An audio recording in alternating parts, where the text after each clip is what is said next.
It's time for the Your Personal Bank Show with Ferenc Toth, financial literacy educator and speaker, entrepreneur, and chairman of the board of Bank Information. Take charge of your financial future with Your Personal Bank. Now here's Ferenc Toth. All right, welcome to the Your Personal Bank Show, and I'll tell you what, we got a lot of fun stuff to talk about, and today I'm going to talk about something that can be rather controversial, and what I'm going to talk about is some of the advice that's given by a person that many of us are very familiar with. Many of my clients have asked me questions about Dave Ramsey and his advice. And I saw an article here, and actually I thought it was one of the best articles I've seen on Dave Ramsey and what he does. And it's through Motley Fool, actually, I found it. And the title of the article is Investing Advice Aside, an Ode to All the Good Dave Ramsey Does. And I thought it was a very well-balanced article that showed both the good and the bad of what he does and what the advice that he gives. So we're going to try to, like I said, cut through the noise here, because there's a lot of folks who have some strong emotions about what Dave recommends.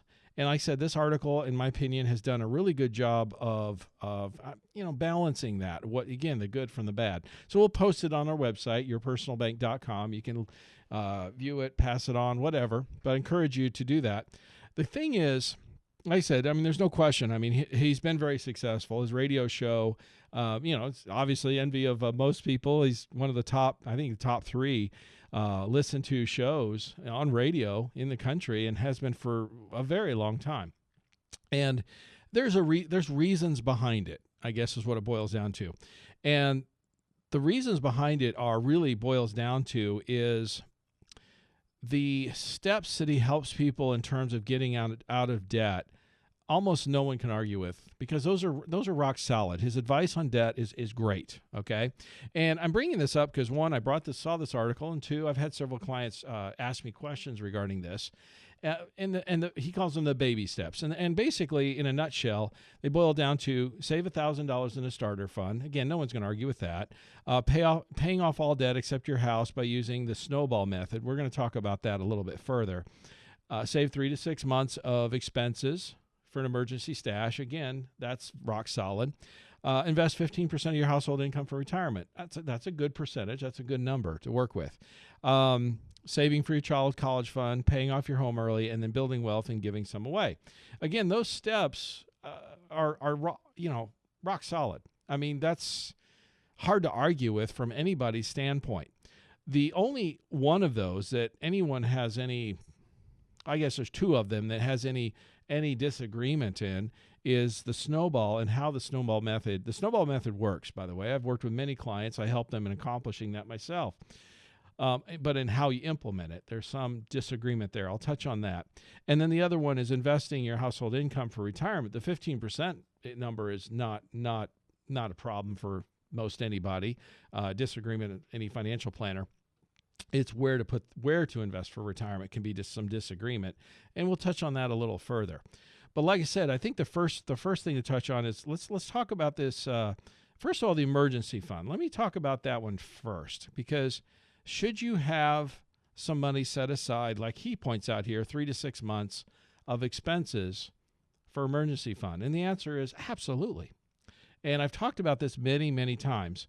And by the way, 3 to 6 months, I think most financial advisors would say that's kind of a bit on the lean side. I like to see, I think most people agree, 6 to 12 months. Okay, that's better. But understood, it's better to have something than nothing, of course. If 2020 has taught us anything with COVID and all these things that have gone on this past year, having a little bit more money set aside is not a bad thing. The only area where I bring this point up to people and do some educating that I don't find typically elsewhere is no one said that money had to be in the bank. See, invariably, I find folks have their emergency funds, whether it's 3, 6, 12 months, whatever it is. They have it basically in a high interest savings account, money market, those kinds of accounts. And the problem is with today's low interest rate environments that we're dealing with, the interest rate that's earned on that money is next to nothing. There's 0 point something. Even if you have rather high balances in those kinds of accounts, you're going to be hard pressed these days to even get 1%. And those are continuing lowering as we speak. So the thing is, no one ever said that money had to be in the bank. What it has to be, your emergency funds need to be safe and liquid.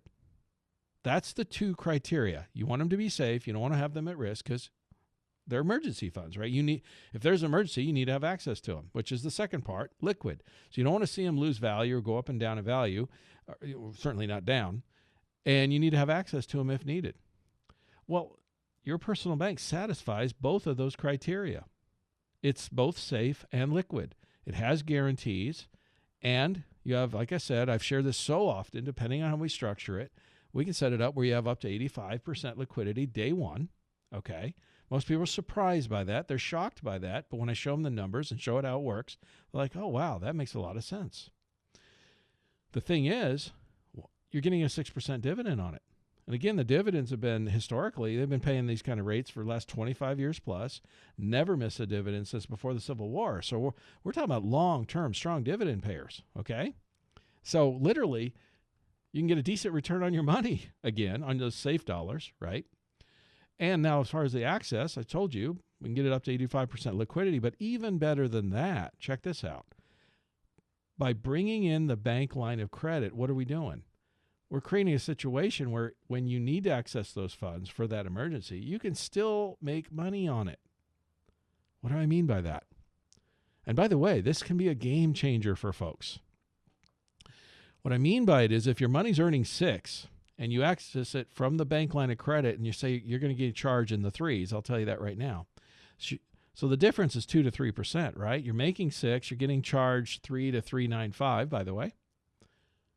What's happening to your money? You're keeping the difference. In other words, you're keeping 2-3% of the dollars that you spent. You're still earning 2 to 3% interest. You're keeping the difference on those dollars that you spent on that emergency or whatever it was you spent it on, frankly. Why is that so important? Well, one, if your money's sitting in the bank, let's say, and it's earning less than 1%, can we agree that's basically dead money? We call them dead dollars. Those are dollars that are just sitting there basically doing nothing. They're dead. Okay. You need to have emergency funds. You need to have access to some funds in case of emergency. Completely agree with that. Dave Ramsey talks about it. Every financial planner worth their salt talks about it.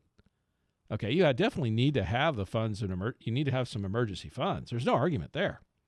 But why does it have to sit there and earn nothing or next to nothing? Why not allow it to get a chance while it's sitting there to earn 6% dividend? Okay, nothing wrong with that. And if you do need to access it because that emergency occurs, the air conditioner goes out, the car breaks down, stuff happens, right? That's life. That's what those emergency funds are for, okay? But when you do access those monies and you take them from the bank line of credit, and like I say, you're earning 6, you're getting charged say 3 to 3.95, you're picking up 2-3% still. And what did you do? You took care of the air conditioner or the car or whatever, didn't you?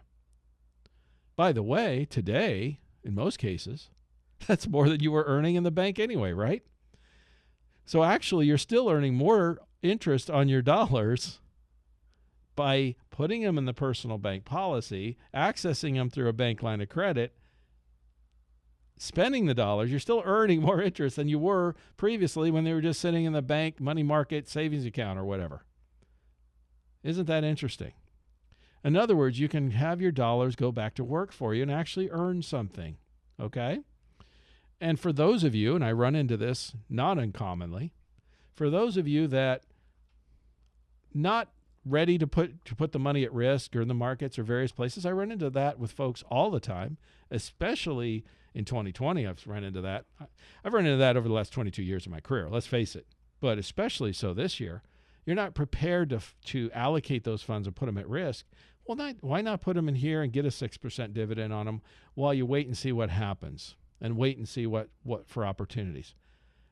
Share with me how that's a bad thing, rather than sitting in cash, quote unquote, or earning less than 1% on it. You see what I mean?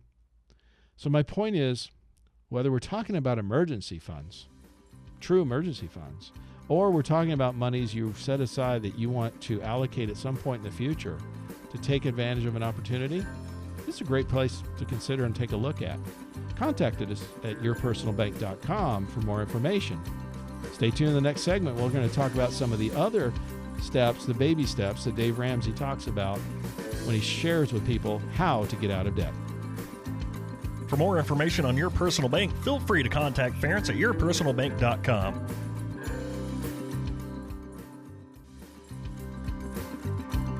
Back to the Your Personal Bank Show with Ference Toth. Welcome back to Your Personal Bank Show. We're talking today about, Dave Ramsey.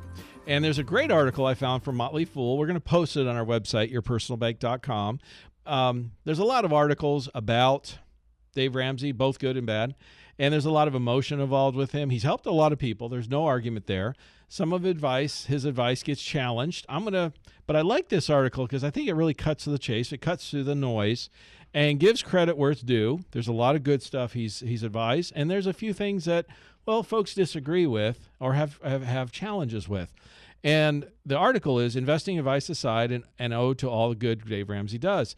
The positive side of things, for the most part, his baby steps in terms of getting out of debt are pretty rock solid. The only tweaks about it, and by the way, the steps are pretty straightforward. It's save $1,000 in a starter emergency fund, pay off all debt, excluding your house, by using the snowball method, which we're going to touch on further. There's some variations some people have in terms of the best way to implement that. Okay. But there's reasons both ways for doing it. Saving 3 to 6 months of expenses for an emergency stash. That's obvious. Frankly, in my opinion, most advisors, I think, would say that's a little bit on the lean side. Having 6 to 12 months is probably better. And certainly 2020 has taught us that, if nothing else. Investing 15% of your household income for retirement. That's good advice.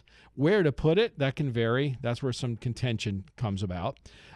Saving for your child's college fund, if applicable, obviously. Paying off your home early and building wealth and giving some away. I mean, all those are very solid things. We were talking about in the first segment about the starter fund, the emergency fund, that kind of thing. One thing, again, just real quick, as I educate people all the time, is nobody said, should you have an emergency fund? Absolutely. But nobody said it had to be in the bank. And especially today, the interest rates are so low, you're lucky to get 1%, if that those are dead dollars just kind of sitting there. It's necessary for an emergency, I get that, but they're just not working for you these days. Again, the key to emergency money is it needs to be safe and liquid. Those are the two factors. And Your Personal Bank fits both of those criteria very, very well. Plus, it's safe, it's liquid, you have plenty of liquidity, like I've shared many, many times, up to 85% day one. But plus, you can get a 6% dividend on it. Okay, so now your money's actually starting to grow again for you. So there's some tax benefits, there's some other benefits involved, but why not consider getting your dead dollars? The money's just sitting there doing next to nothing. Why not getting to start working for you again? And if you're in that camp where I've run into a lot of folks where they're just not ready to put their money at risk, whether it be through the markets or other places right now, particularly right now, but I run into folks like that all the time in my 22-year career. Well, here's a great place to put it. You can park it, make 6% dividend. Why not? With guarantees, safety, tax benefits, liquidity of when you need it, and pick up positive arbitrage using the bank line of credit. Why not consider that? It just makes sense. The next thing on this list about the where the challenges, I guess, come into play is or some points of contention is the debt snowball method. Now, snowballing your debt makes sense. It works. And basically what snowballing your debt means, and it is really quite simple. You take your bills, whatever they are, your monthly bills, and you try to put a little bit extra, whatever you've got, into, as Dave teaches, the smallest bill. Some people say put it into the highest interest bill. That's where the point of contention comes in. Now, the reason behind it, and there's some psychological studies that have proven this, the reason why Dave recommends the smallest bill is that gives you an early win. In other words, if you've got a small bill and you get it knocked out pretty quick, that gives you that positive feedback so that consciously, what it is you're trying to change habits, because that's where the other point of contention comes in as advice is, well, what caused the debt? You know, sometimes, yes, who's to blame for the money woes, like the article says? Dave used the example of the debt crisis as an epidemic akin to drug addiction. And often cases, I've seen that, and I can't say I disagree with him, okay, in that regard. Now, sometimes somebody has debt because they fell into a challenging situation, a loss of income, a business loss, a job loss.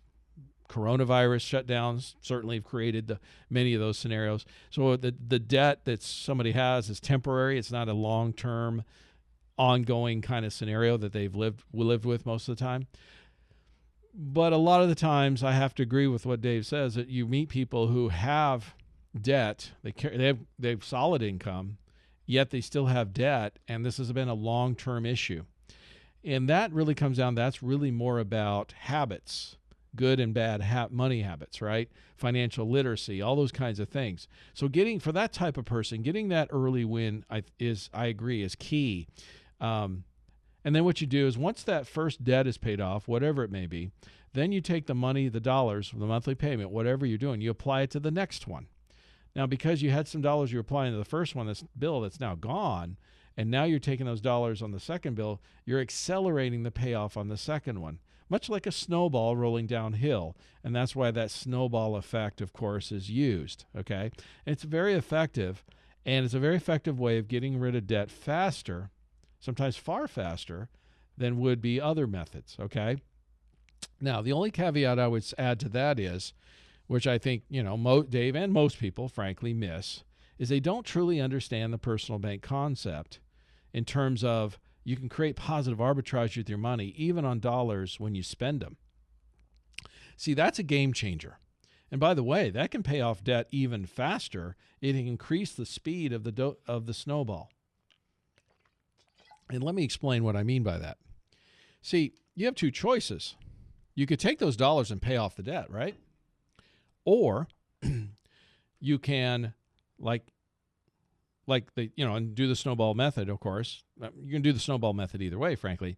Or you can take the dollars and put them into a policy, then access the majority of them through the bank line of credit and pay off that debt and snowball it down. What's the difference? Well, the difference is if you use the personal bank, you're picking up 2 or 3% positive arbitrage on those dollars even after you spent them. Now, why is that so important? Well, think about it a minute. If somebody has $10,000 in debt, or $50,000, or $100,000 in debt, or more even, if you pay off the debt directly, that 10 grand you paid off, 50, 100 grand you paid off, whatever that number is, will you ever see those dollars again in your lifetime? The answer is no, because the reason is you use those dollars to pay off the debt, right? Now, granted, you got rid of the debt. That's a good thing. But those dollars are gone forever, right? Well, if you maintain control of those dollars, and that's really that's the big difference. That's the big key. That's the game changer. The epiphany, if you will. That's keeping control of money, even after you've spent it, and still picking up some interest on those dollars, can create a significant amount of more dollars in your control in your lifetime. Think about this a minute. What if you could pick up 2 or 3% of every dollar you've ever spent? If you're just an average household, think about how much do you spend per year just in expenses, bills, whatever that may be. Food, clothing, housing, all that kind of stuff, right? Typical household in America, is that number 50,000? Is it more? Obviously, each household is going to be different. Let's just use that as a number. What if it was $50,000 a year your household spent on food, clothing, housing each year, and the other miscellaneous stuff? You just spent 50 grand a year on stuff. All right? Well, how long are you going to live? Think about that. Then 10 years, that's $500,000. 20 years, that'd be $1 million, right? How would you like to pick up 2 or 3% on an extra $1 million on dollars you'd actually spent, food, clothing, housing, and everything else? I mean, you understand that'd be a $20,000, $30,000 a year extra in your pocket, which the longer you live, the more it compounds, the bigger that number gets. See, when you pay the bill off or when you buy an item, you give up control of those dollars and you give up the ability for them to ever earn anything for you ever again in the future. Ever. Forever. Did I make my point clear enough? It's gone. Those dollars, when you spend them, are gone forever, ever, ever, and ever.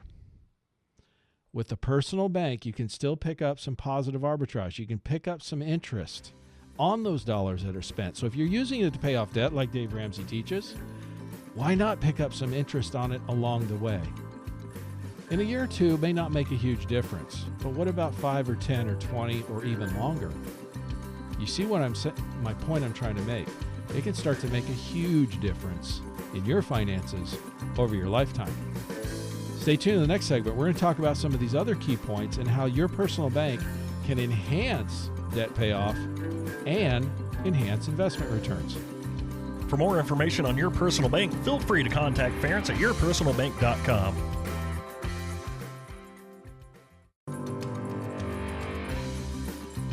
Back to the Your Personal Bank Show with Ference Toth.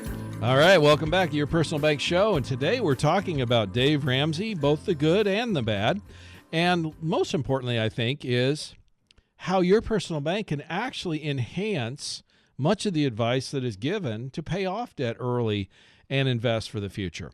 And we're referring to this article. I found one of the best articles that I've found that I think is very balanced, both in the good and, and some of the limitations, the disagreements, I will say, point of contentions. We're going to post it on our website, yourpersonalbank.com, but the title of the article is Investing Advice Aside, an Ode to All the Good Dave Ramsey Does.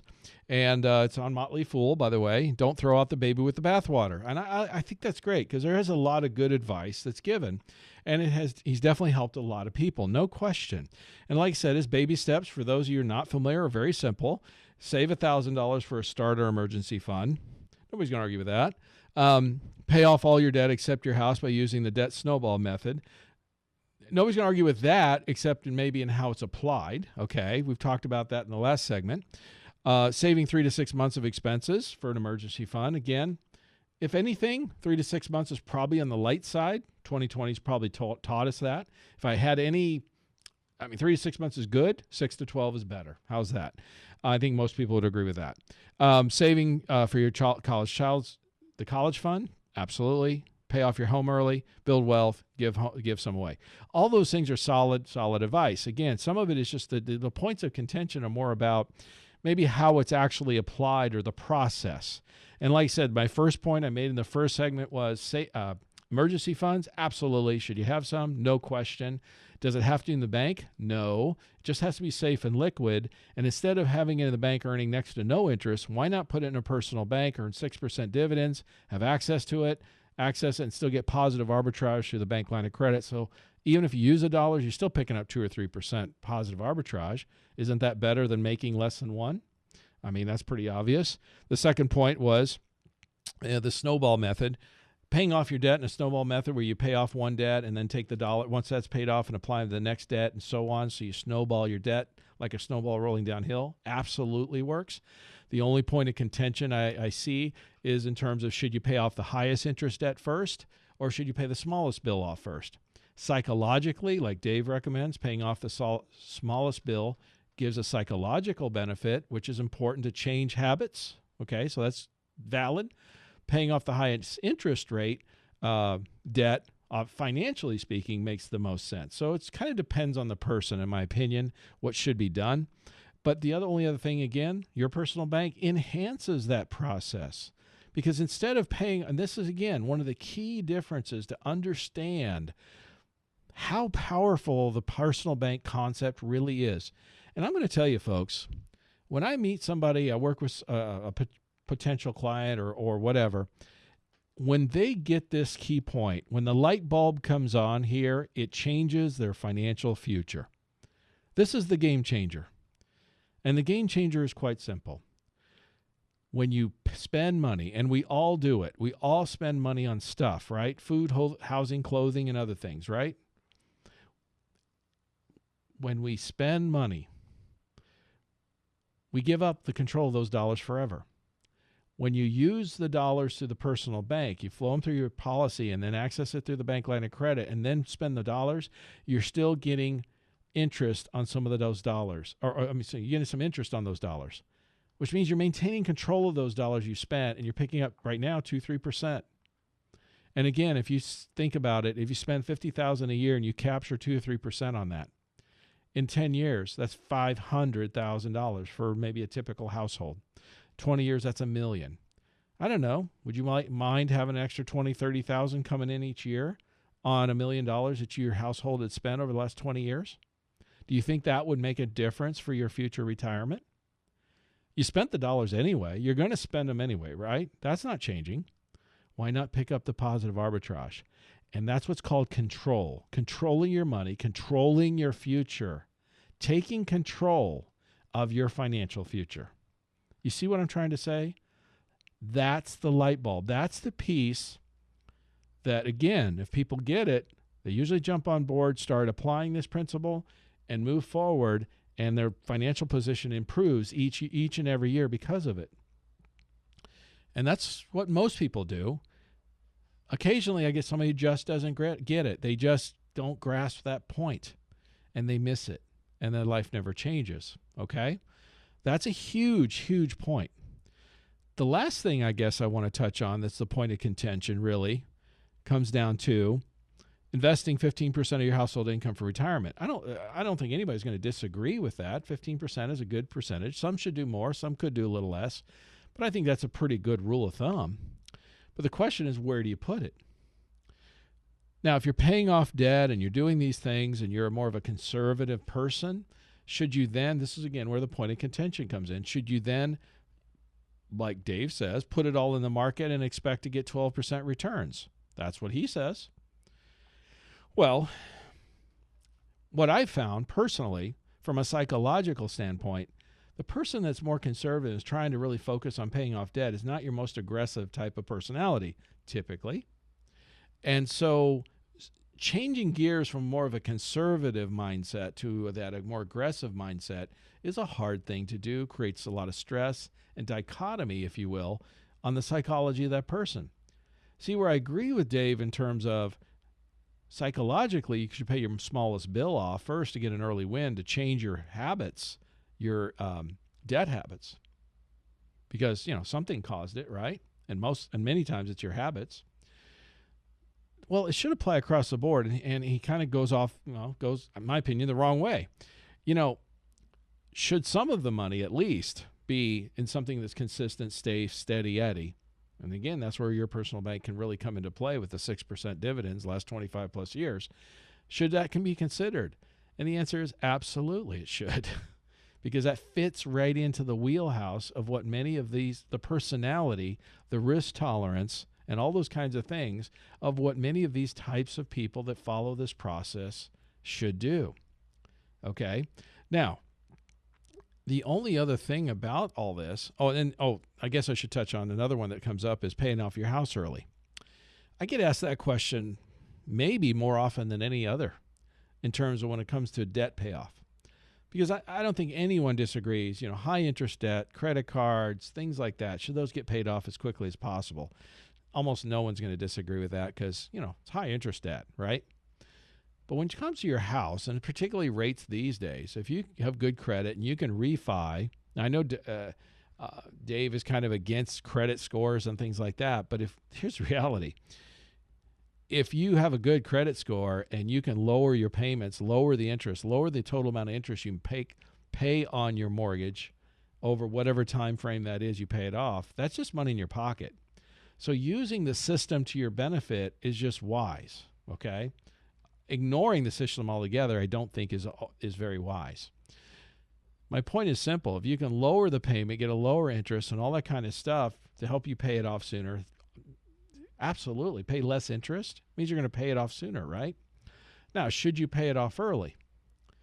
Well, the answer really boils down to, and I did a whole show on this several months ago. I encourage you, if you go to yourpersonalbank.com, you can find it. I talk a lot about should you pay off your mortgage early. The answer is it depends. I mean, one of the things that's key is what's the person. I mean, if you're going to sleep better at night because your house is paid off, well, there's a psychological reason for paying it off that's more important than just strictly dollars and cents, right? That has to be factored in. That has to be a consideration. But from a dollars and cents standpoint, with interest rates the way they are, in most cases, it does not make sense to pay off your house early because let's say you have a 3% mortgage in the low threes, as many people do today, particularly folks who've refied recently. And if you can earn 6 on your money and 6% dividends, well, you're giving up the potential of the difference, aren't you?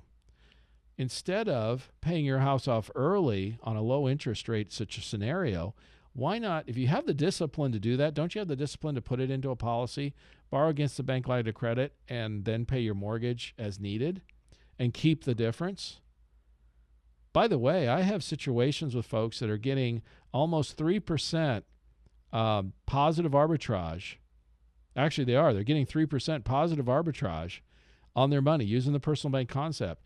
And their mortgage rate, when they refied, is right at 3%, which means it's a wash. The two wash each other out. They've wiped out the interest on their mortgage, haven't they? In essence, their mortgage has become a 0% mortgage. Should you pay off a 0% debt? Most people would agree no. That just doesn't make financial sense. So like I said, in the next segment, stay tuned. We're going to talk about that a little bit further, how we can reduce the cost of borrowing on items, things like cars, houses, or whatever. So stay tuned. For more information on Your Personal Bank, feel free to contact Ference at yourpersonalbank.com.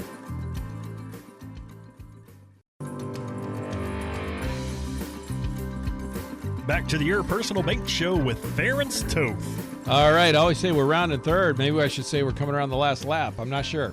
But anyway, we've been talking a lot today about Dave Ramsey, the advice he gives, paying off debt. There's a great article. We're going to post it. It's called Investing Advice Aside, an ode to all the good Dave Ramsey does. And it's pretty balanced. It's like I said, don't throw the baby out with the bathwater. There's some good advice Dave gives. We're going to post it on our website, yourpersonalbank.com. There's some points of contention that people disagree with, and we've been touching on those. Like I said, the steps in terms of paying off debt, creating an emergency fund, that's for the future, all those things, those are rock solid. Dave's baby steps, it's the process sometimes that people disagree with. And like I said, Your Personal Bank adds to or enhances many of these processes. The emergency fund, I've stated this in the previous segments. An emergency fund, do you need one? Absolutely. Does it have to be in the bank? No. It only has to be safe and liquid, and today's bank rates are so low, it's worth considering looking at a personal bank, get a 6% dividend, get a positive arbitrage of 2-3% if you need the money. It's still safe and liquid, so it satisfies the requirements. So look at it, consider it. Contact us at Your Personal Bank for more info. In terms of saving, putting money away, that's the emergency funds. As far as the snowball, paying off the snowball, the main point of contention is, do you pay off the smallest debt or do you pay off the highest interest debt? My opinion, that depends on the person. If they need an early win, Dave's right. The psychology of getting an early win, paying off the smallest, is more important than the dollars and cents of what's most efficient. But again, Your Personal Bank, Dave and most advisors miss this, enhances that whole process because, again, if you put it in the policy, access it through the bank line, you're going to pick up 2-3% positive arbitrage, which will enhance your debt payoff and speed it up even further and give you future interest on those dollars you spent. Where if you paid off the debt, they're gone. Those dollars are gone forever, aren't they? We talked a lot about that in the last couple of segments. So if you missed it, I'm going to really encourage you, go to yourpersonalbank.com, go to any of the previously recorded shows. I really touch on the key to having control of your money. Control of your money gives you control, changes your financial future. Okay, it's huge. That's a game changer. The last one that's really a point of contention, or a couple are paying off your house. Should you pay off your house early? Well, with today's really low interest rate environments, and you have good credit and you get a really low interest rate, it kind of financially, psychologically, it could make sense, but financially typically doesn't, because if you can earn a 6% dividend, like I said, safely with consistency, and then use those dollars to pay the minimum mortgage payment, and if your interest rates are in the threes, you're picking up the difference. You're making the difference. Why would you give that up? And if you have a $250,000 or $500,000 or $1 million mortgage, and you're giving up 2 or 3% you could have been making by using the personal bank concept, financially, that's just not wise. So consider it. Look into it. I'm telling you, contact us for more info. Then the last one really is your retirement. Where should those funds go? And that's probably the areas where the biggest point of contention is in Dave's advice. And it even talks about this in this article where Dave talks about getting a 12% average rate of return. I was talking to a client just this last week who listens to Dave frequently and was looking forward to when he could do that. Here's the reality. Can you earn 12% annually return on your investments?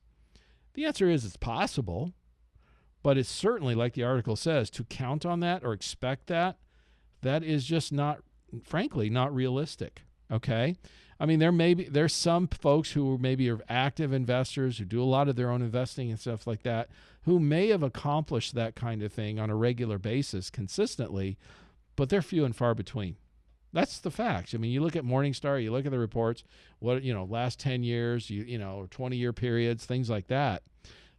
The average rate of returns are far, far lower if you're not going to do it yourself. If you're not going to be an active investor, trading yourself, doing your own thing, gets to be very difficult to get anywhere near double-digit returns on an average basis.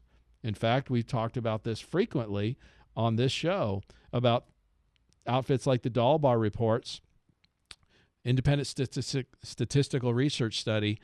You can look at it up, dalbar.com, DALBAR.com. And we have some of those reports we've posted on our website at yourpersonalbank.com. But consistently, 3-4% is the averages, sometimes twos. Net of fees is what the average American earns year to year. This has been true for the last 30-plus years, okay? Even I quoted recently a Fidelity study, took the numbers from 2007 to 2017, which was part of a historical bull market, and the average annual return was 5.8% for those folks, okay, before tax.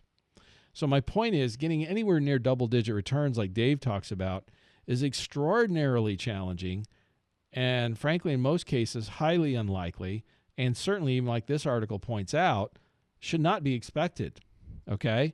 It's unrealistic to expect those types of returns.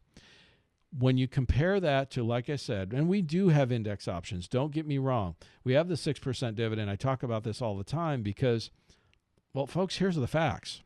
When I sit down with somebody and I show them Your Personal Bank and how it works and the strengths and weaknesses and what it can do and what it cannot do, all right? And I show them the 6% consistent, steady Eddie dividend with guarantees, tax-free, all those kinds of benefits. And then I show them the index options based on the S&P 500. The average of the past 25 years has been 8.5%. That's a fact. But when they look at the two, they compare the two, and we look at the numbers. And I offer both options, which I frequently do. If you want to find out more information, look at the numbers both ways. Do you want to look at doing an index option where you can make up to 13% in an up year and a 1% floor in a down year? So in other words, you don't lose. That's a nice thing with an 8.5% historical 25-year average. Okay, not bad. And we can set that up so it can be tax-free. So 8.5% tax-free, that's very competitive, okay? Versus a 6% consistent, steady Eddie every year no matter what. I'm going to tell you, when I compare the two, far more often than not, folks choose the bird in hand, the steady Eddie consistent, okay? I'm just telling you from practical, personal experience. I show both options. I'd be happy to show you the numbers both ways. I've talked about this before. In our industry, that's a pet peeve of mine. You have folks out there that are all whole life. You have other folks who are all IUL. If you don't know what that means, that's fine.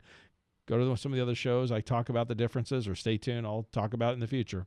Or contact me. I'll share you the difference. And then, like I said, that's yourpersonalbank.com. The key is both have strengths. Both have limitations. They both have a place. So it's not uncommon where I'll run the numbers both ways to show folks the difference and give them the strengths and weaknesses of each side. By the way, sometimes it makes sense to do some of both. See, that's the other thing. I get a lot of folks who'll paint themselves in the corner. They want all the steady Eddie or all the index. And if they're on the fence a little, I'll say, well, there's a third consideration. What if we do some of both? What if we split it up? Or some of your money is consistent, steady, and some of it has a potential to make 13% in a up year currently and 1% in a bad year, and somewhere in between every year. That's not a bad place to be. You see what I'm trying to say? And by the way, fits right in with what modern portfolio theory has taught us for decades, right? The 60-40 stock bond allocation doesn't have to be stocks and bonds, by the way. It can be monies at risk versus monies that are guaranteed or consistent, steady and eddy. And IUL and a whole life can fit those two characteristics as long as you have the right products that have the right ability to grow cash. And then on top of that, you can access that funds through a bank line of credit. Not all products offer that.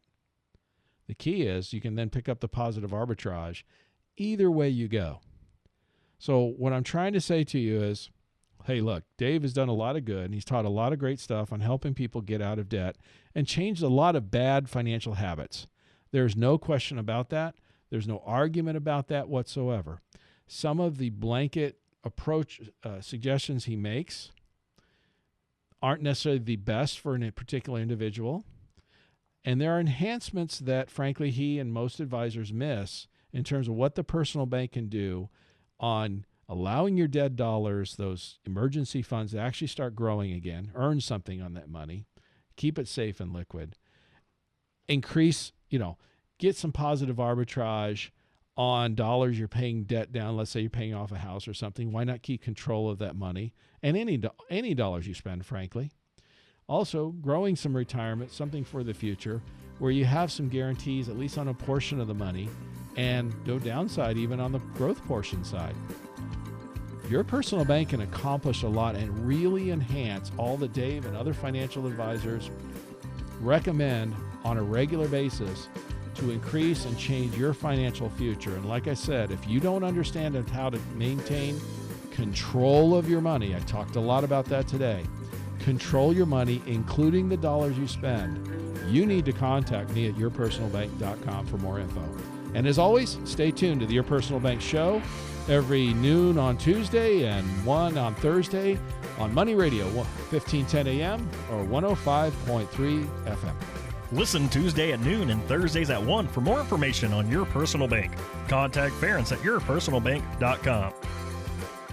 This show is designed to provide accurate and authoritative information. The presenter and guest on this program do not engage in legal, accounting, or tax advice. Professional advice regarding your situation should be sought if required. Products and riders may have limitations and may not be available in all states. Excessive unpaid loans may affect performance. Distributions may become taxable if not managed properly. Replacements may not be suitable for everyone. There may be charges when replacing coverage. Compare when considering a replacement. Dividend rates and baseline of credit rates may change. Contact yourpersonalbank.com for current rates.